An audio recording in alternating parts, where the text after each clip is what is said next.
Now that we've seen a bit about how microwave ovens work, we're going to use your microwave oven to learn about gases, temperature, pressure, and how you can see it all in action when you use your microwave oven anytime.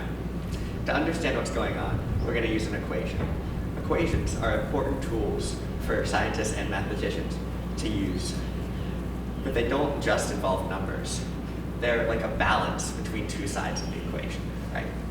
So if something on the left side of the equation increases, then something has to balance it out on the right side. Here's an example. It says that distance you travel is equal to the average speed multiplied by the travel time. Let's see it in action as a balance. Let's say you want to travel further in the same amount of time. Traveling further means the distance gets bigger while keeping the time the same. So we can see that the way to keep the right side balanced with the left side is to make the speed bigger. Let's take a look at another situation. Suppose you want to travel the same distance in less time. Traveling the same distance means that the left side of the equation, the left side of the balance, stays the same. Doing it in less time means that t gets smaller. How can we keep the two sides equal if d stays the same but t gets smaller?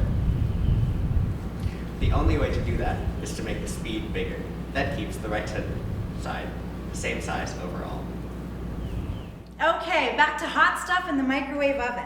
We're going to look at what happens in steam and to air that gets warmed up by the hot food. Steam and air are both gases. Scientists have found that they do a great job describing gases with the ideal gas law. It relates a gas's pressure, how hard it pushes on the walls of the container, its volume, how much space it takes up, how much of the gas there is, represented within, and the gas's temperature. This R is just a number that ensures that the two sides are equal. It doesn't change, so we don't have to worry about how it affects the equation's balance. We're going to use the ideal gas law and the idea of the equation as a balance to see how gases behave as we use the microwave oven to change their temperatures.